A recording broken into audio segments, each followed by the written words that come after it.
The surprising conclusion of Outlander Season 7, Episode 11 was just what the show needed and couldn't have arrived at a better time.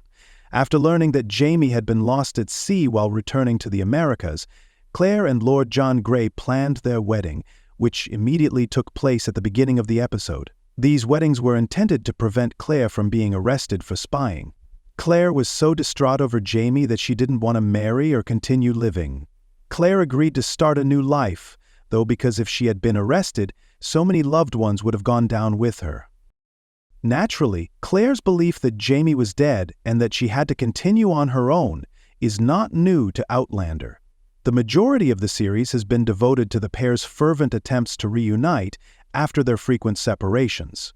Jamie's death story was somewhat dampened by the fact that it's a somewhat stale trend. There were worries that the show might prolong Claire and Jamie's reunion, possibly only bringing them together in the season finale, given their prior encounters with this Outlander conflict. However, the twist was moved up the timeline in Outlander Season 7, Episode 11.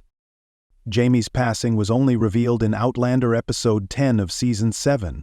Claire and Jamie have already been reunited in Episode 11 after just one episode. There were countless indications that Jamie's character would return, and that he and Claire would be reunited, so the twist here is less that he is still alive.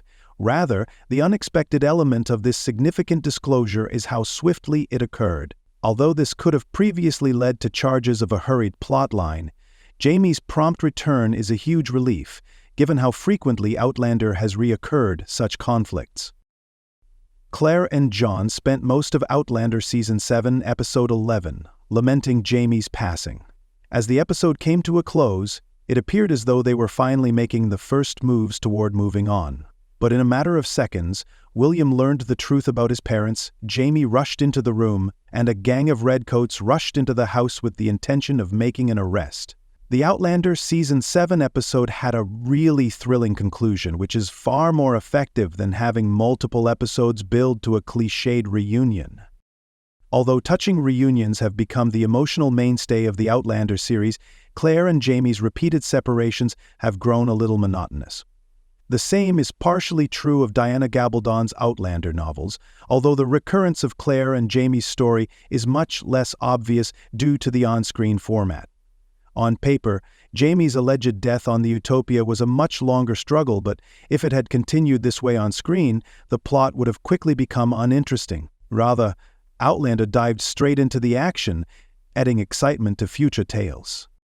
Season 8 of Outlander will mark the show's conclusion, so there won't be many episodes left to finish. The fact that Gabaldon's book series is not yet finished presents another difficulty for the TV show. The conclusion of Outlander Season 8 will be entirely independent, with no reliable source. This only serves to highlight how easily Season 7 could have stalled. The Season 7 finale might have been Claire and Jamie's big reunion, leaving Season 8 to be filled with Gabaldon's remaining stories. Rather, the show advanced this twist to Episode 11, which allowed for more interesting conclusions. Outlander is forced to forge its own path, and it's best to get started as soon as possible, even though book-faithful adaptations are usually favored. It would only lead to an unimpressive conclusion if Gabaldon's existing stories were extended throughout Season 7. However, viewers of both books and TV shows will be wondering, what will happen next, given the more accelerated timeline of recent episodes? Outlander can now introduce some brand new conflicts to keep everyone on their toes after Claire and Jamie's big book reunion.